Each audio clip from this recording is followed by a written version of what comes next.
The Pacific Story.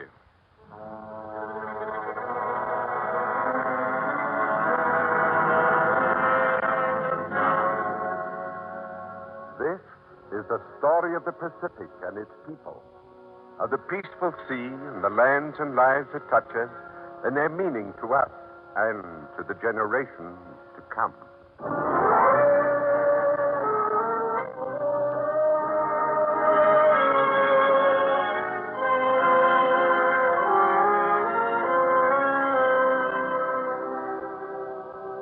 The National Broadcasting Company presents the first in a new series of programs dedicated to a fuller understanding of the vast Pacific Basin. This new broadcast series, another feature of the Inter-American University of the Air, will deal with a different aspect of the Pacific each week, with drama of the past and present, and commentary by Owen Lattimore, authority on the Pacific and recently political advisor to Generalissimo Chiang Kai-shek. This is the Pacific Story.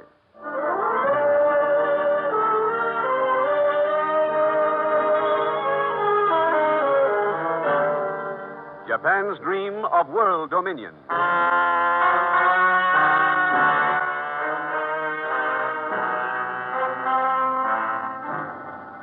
Across the vast Pacific, the East at last meets the West. The destinies of the millions of people who live in the lands it touches are fatefully intertwined. The vast Pacific no longer separates the Occident from the Orient, but rather joins them. Here around the Pacific Basin, a new world is emerging, a new era of cultural and commercial and industrial development. What happens in the Pacific today will affect not only the millions of Chinese and Malaysians and Polynesians, but the millions of Americans as well. Land forms an arc rather than a complete circle around the Pacific. At the south, the Pacific opens into the Antarctic Sea. South America is on the Pacific from Cape Horn to Panama, and Mexico is on the Pacific, and the United States and Canada. At the top of the map, Alaska lunges out to the west and almost touches Siberia. From here, the rim curves away to the south. Below Siberia lies Japan, and behind Japan on Asia's mainland is China. South of China lie the Philippines, and west and south are Indochina, Thailand, the Netherlands Indies, and Malaya. Farther to the west are Burma and India. At the bottom of the map, between the feet of the Great Arch, are Australia and New Zealand, and dotting the sea itself are thousands of islands. With the peoples of these lands, our future in the Pacific must be resolved.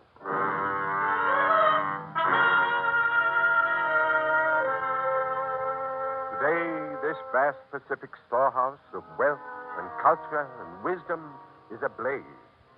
70 million regimented Japanese are engaged in the terrible attempt to enslave 1 billion and more people. At the very beginning, the Japanese militarists made their biggest and most thorough conquest when they conquered the Japanese people and yoked them to a system of unending, recurring aggression. This double conquest, at home and abroad, gathered new impetus only 16 years ago, in 1927, by an event in Mukden, Manchuria. Who is it? Fong. Who? Fong. Open the door. Are you alone? Yes, but I must hurry. Come in. They are going to start at 10 o'clock tonight. And they are all here? Yes, from Tokyo and from all over Manchuria. They have been arriving here in Mukden for 2 days. Do you have their names? Not all of them, but they are all Japanese experts, military officers, railroad men, shipping men. Does any of them suspect you are Chinese? No, but they are to start in less than an hour, and I cannot get back here again until it is over. How long will it last? A week or more, and I must have someone to take the information I get to you. Chen will do that. I am expecting him here now. I will be in the conference room or near it. You know what it means if you are discovered? I have been a houseboy there a long time. They will be watching you. I speak to no one. Who is it? I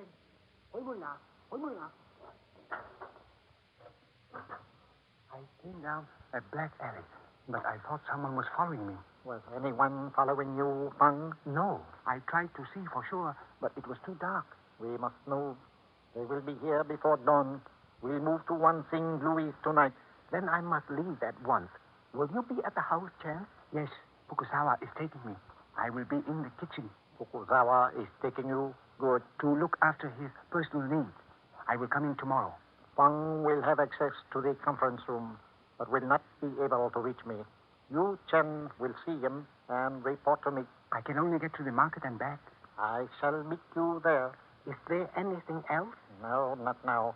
I shall expect you when the conference is over. Go up the dark way, Fang. Yes, sir.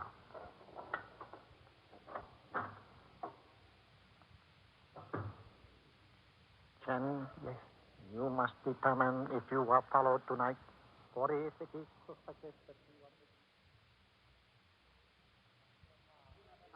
If we are to succeed, let us be realistic about the problem. Being realistic implies a policy of blood and iron. That could be suicide. Oh, that is the proper attitude. Please, gentlemen, please. In any plan so great in scope as that which we envision for Japan, we will do well to remember the principle laid down by my ancestor, Lord Hotta, in 1858. In his memorial to the Emperor, Lord Hotta said, the object should always be kept in view of laying the foundation for securing hegemony over all nations. We should declare our protection over harmless but powerful nations. Thus, the nations of the world will come to look up to our emperor as the great ruler of all nations. You mean, sir, that we should go to war with United States? If we are to control China, we must first crush the United States. China is one thing. United States is another. Well, we must start preparations at once. Let us not deceive ourselves. We must fight the United States sometime. Here is your sake, sir. Oh, yes. Put it down there. If we are to conquer China, we must first take Manchuria and Mongolia. I do not agree with that. No, we must Shall I pour your sake for you, sir? Oh, yes, just a little. It need not necessarily follow that going into Manchuria and Mongolia will result in war with the United States. America has too much at stake in Asia to permit us to take either Manchuria or China without war. America is a wrong way from Manchuria. Would you care for some more sake, sir? No. That is all. America is not our only danger in Pacific. The Chinese may someday wake up. But these factors must not deter us from the plan we have come here to Mukden to work out. No strategy is sound unless it is realistic. If we merely hope to develop trade in Eastern Asia, we shall eventually be defeated by England and America. No. Our course is to take Manchuria, Mongolia, China, and whatever else is necessary to ensure our self-protection. Here is your tobacco, sir. Oh, yes. That is all. Yes, sir. We must take firm attitude toward the United States to give warning to China and to rest of the world. We are not ready to take such an attitude. Then we must prepare. No nation, aside from Japan, is noble and industrious enough to command.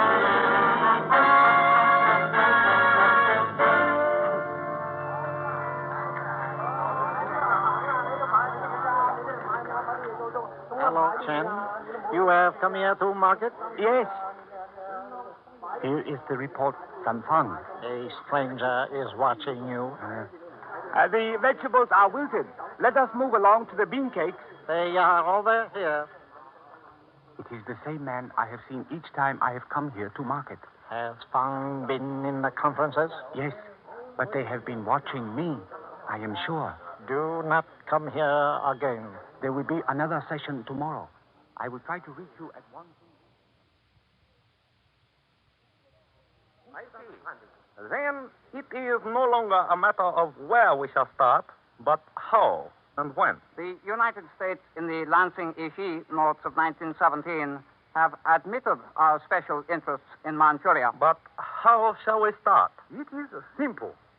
The way to gain actual rights in Manchuria and Mongolia is to use this region as a base. Outright as a base? Under the pretense of trade and commerce, yes. And from there, penetrate the rest of China. Here are your capsules, sir. Oh, yes. Did you bring water? Yes, I have it over here. Oh, but that will take money. More than we have. We can get foreign capital through the slogan, equal opportunity for all in Manchuria. Yes. That will not only help us get foreign loans, but will dispel suspicions of our design in Manchuria. Here is your water, sir. Oh, yes. As a military man, I leave the getting of the money to you. I pledge it. I'll take the glass, sir. Will there be anything else? That is all now. That is all. 1,000,000 yen must be appropriated to send 400 retired military officers to mix with the people. These officers are trained for this mission? Trained and ready, yes. They will go disguised as teachers and Chinese citizens. Our first move must be into Manchuria, thence into China. In our wars with Russia and the United States, we must make Manchuria and Mongolia suffer you.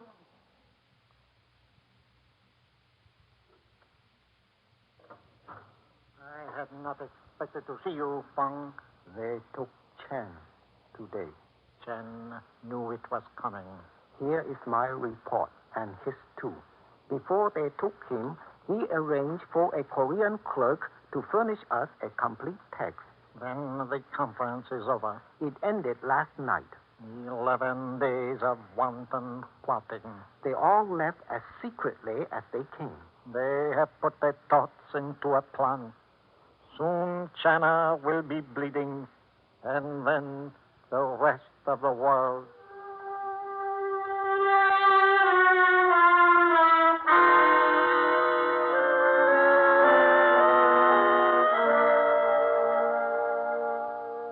In July 1927, this plan, cunningly conceived by the cream of Japanese military and civilian experts, generals, admirals, railroad men, shipping men, economists, bankers, industrialists, this crystallization of the dreams of Lord Hatta, the Black Dragon Society, Premier Okuma, and Viscount Tane, this plan to dominate the world was presented by Baron Tanaka to the Emperor of Japan.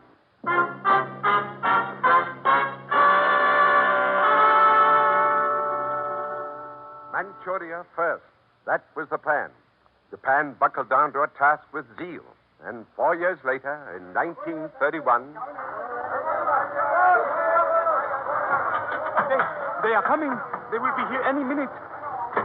It will do no good to lock the door, Yang. We cannot let them get control of the telephone building. They have already taken over the telegraph offices and put the radio stations out of commission. We can delay them until our army sends help. There is no help. They are taking over everything. I saw them marching into the powerhouse.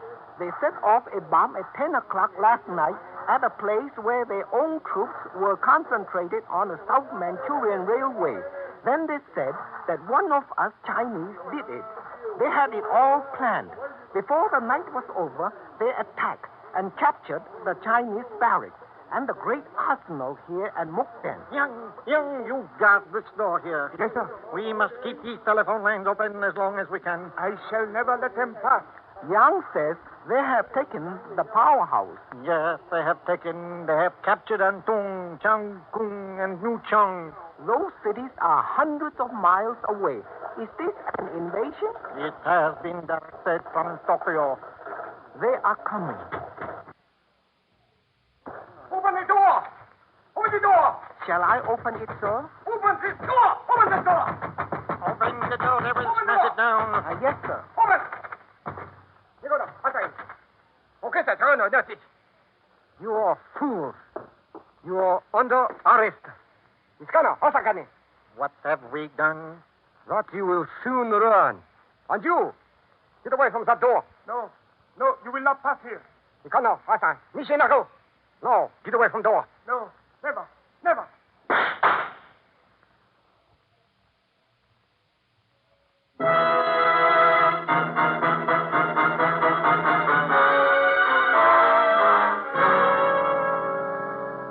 Plan worked out by those experts at Mukden was beginning to unfold. The Tanaka Memorial was beginning to be translated into bombs and bullets and blood. Manchuria and Mongolia first, and then in 1937, China.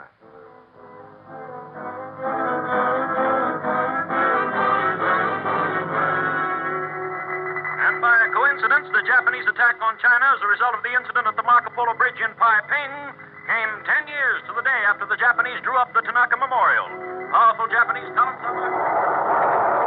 Extra, extra, Japanese bomb Chinese civilians. Extra, extra, Japanese bomb Chinese civilians. The Chinese are reeling under the lightning Japanese blows. Jap columns with full equipment are smashing into China, driving on the key military centers, and sweeping all resistance. Read all about it, Japanese forces shelled Shanghai. Extra, extra, read all about it, Japanese.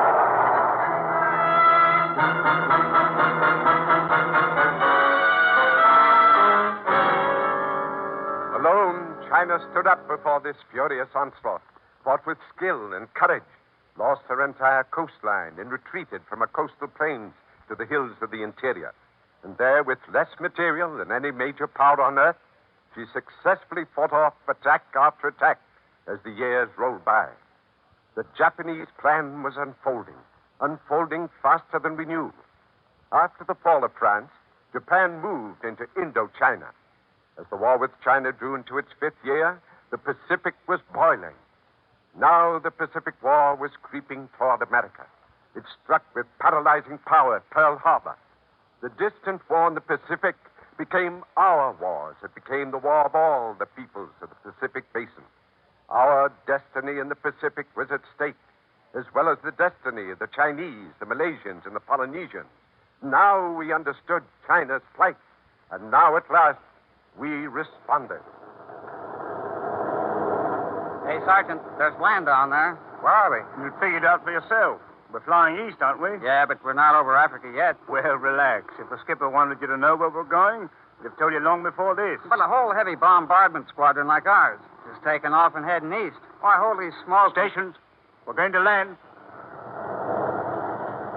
Flight of 4 motored bombers, B-24 Liberators, swept down to a landing on Puerto Rico last February. There it was met by General H.H. Arnold, commander of the United States Army Air Force, who with Field Marshal Sir John Dill were just returning from a meeting with Generalissimo Chiang Kai-shek in Chongqing following the Casablanca Conference. Up to this point, Puerto Rico, the heavy bombers did not know their destination, but now they did. General Arnold gave them the order. Chongqing. Pilot to navigator. Pilot to navigator. When are we going to sight and land? Navigator to pilot. We should sight Africa in 5 minutes.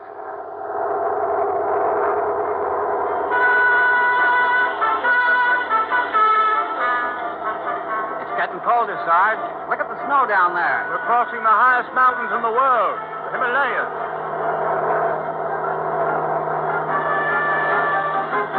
Navigator to pilot. Navigator to pilot. Go ahead, navigator. That's it. That's it ahead of us there at 2 o'clock. That's Chongqing.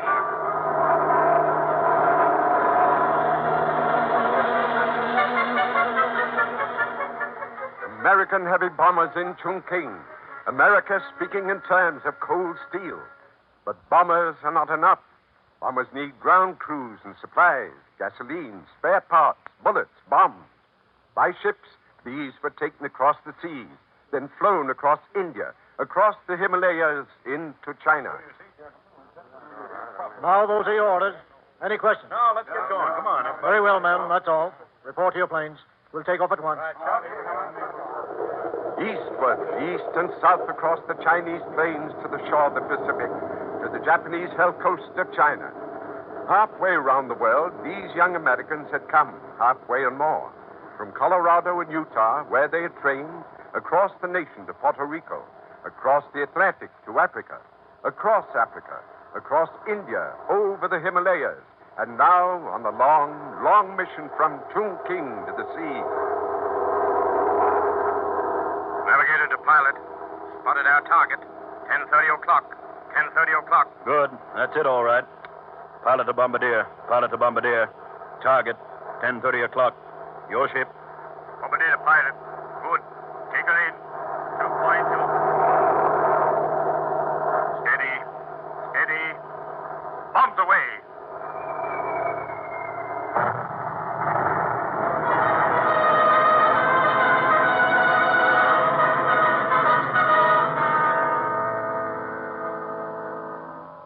American bombers in the Far East.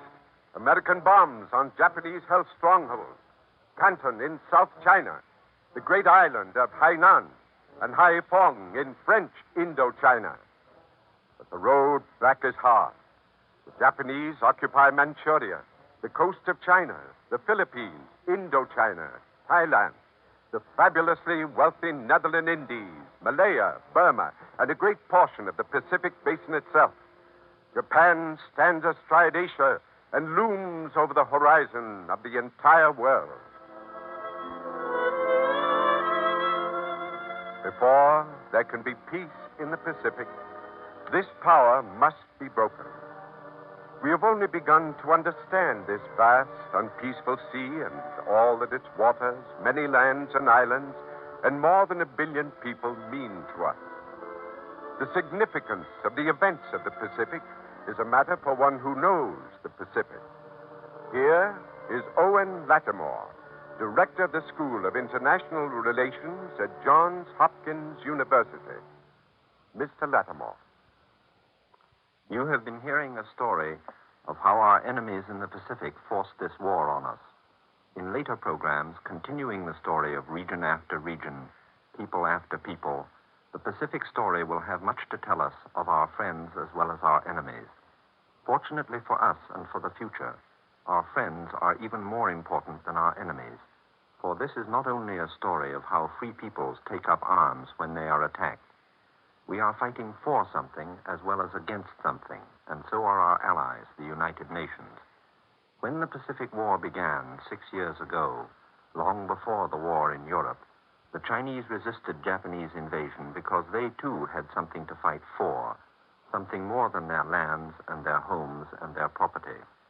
More than anything else, they fought because they had been making progress in creating a freer and better China, and because they refused to let the Japanese turn the clock back.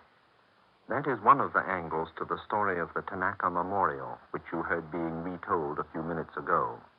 The Tanaka plot was hatched in a memorable year, 1927. That was the year when China's nationalist armies under Chiang Kai-shek were uniting the divided country of China. The Japanese militarists did not want a united and progressive China. They wanted a weak, divided China. They wanted China to be ruled by corrupt politicians and militarists, whom the Japanese could bribe and manipulate. So they gathered in haste to plan how to prevent Chinese unification and progress by force. That is why the Chinese, to this day, are fighting not only to stop the invasion begun in 1937, but for the right to continue their own progress launched in 1927. That creates a bond between America and China. Americans have always believed in the goodness of the future, in an expanding horizon. Today and tomorrow, our expanding horizon opens up for us wide vistas across the Pacific. As we move toward that new horizon, what is our advance to be like? Are we to thrust across the Pacific as better and tougher imperialists than the Japanese? Or are we going to make our mark in Asia as liberators and as allies of others who are fighting for liberty? Can we win without allies? And can we stay free unless others become free? There can be only one American answer. What we want is liberty, and we feel kinship with others who want liberty. Luckily for us, we can find that kinship. Our first great advantage is that we have a good name across the Pacific.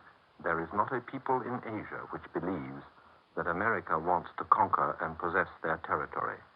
Our second great advantage is that thanks primarily to China, There is not a man, woman, or child in Asia who does not know the idea of liberty or have the hunger for liberty. And don't forget, there are Japanese also on our side, the conquered Japanese, conquered by their own militarists, brave men and women, beaten and jailed and powerless until the Japanese military are beaten and the military legend shattered. Every step of Japan's imperialistic aggression abroad has been prepared for by a step in the suppression of the Japanese people. So today the issues are as clear in our enemy's camp as they are in ours. But because we understand what the war is about, we need all the more to understand the peoples who are fighting the war. We are in this war side by side with people who, in these modern days, drive tractor sleds as well as dog sleds in the Arctic. In it with people who earn their living standing knee-deep in the mud of rice paddies. In it with Malays and Indonesians and Polynesians who made prodigious ocean voyages in canoes before Balboa ever saw the Pacific. In it with Australians and New Zealanders who live where it is summer at Christmas time. Most of these people are different from us in many ways and like us in some ways. What is it that counts, the difference or the likeness? In China, the whole people have won recognition as full equals among the free, self-governing peoples because they proved by fighting that they could survive unconquered. In the Philippines, we taught a people the ways of democracy and prepared them for the practice of democracy. President Roosevelt has said that he thinks that the Philippines are a very good model for other countries. Chiang Kai-shek of China has just put forward another suggestion in a very important message to us Americans and to all the other United Nations. He says that it is our moral duty to create freedom. Some people are not yet ready for it, but we should create the conditions under which they can have it when they are ready for it. That opens up a lot of ideas. Here we have one of the great figures of Asiatic history who restates in his own way what Lincoln meant when he said that America could not survive half slave and half free. We must not close the doors of opportunity.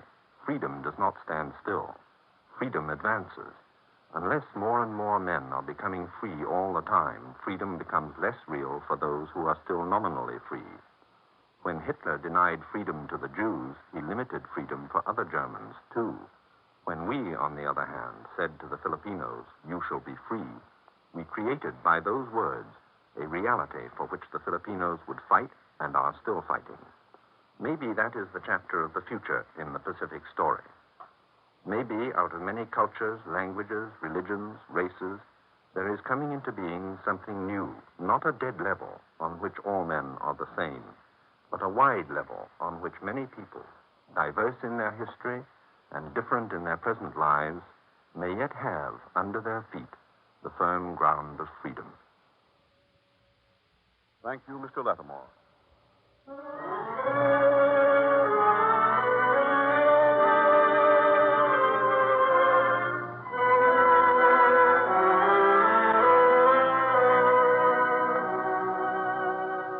You have just heard the first program of the new series, The Pacific Story. Next week at this same time, over most of these stations, the second will be broadcast.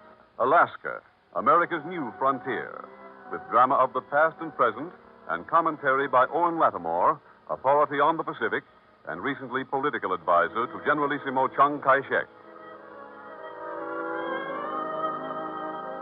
You may secure an illuminating handbook of the Pacific Story, which gives background information on each program in this series with suggested further reading. This Pacific Story manual will be sent to you for 25 cents in coin to cover cost of printing and mailing. Address, the University of California Press, Berkeley, California. I'll repeat the address. The University of California Press, Berkeley, California.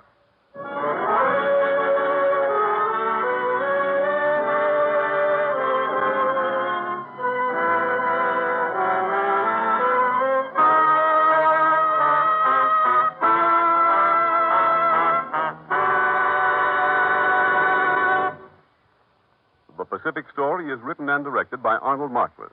The musical score is composed and conducted by Charles Dant. Your narrator, Pedro de Cordova. This program has been presented as a public service and another feature of the Inter-American University of the Air by the National Broadcasting Company and the independent radio stations associated with the NBC network. This is the National Broadcasting Company.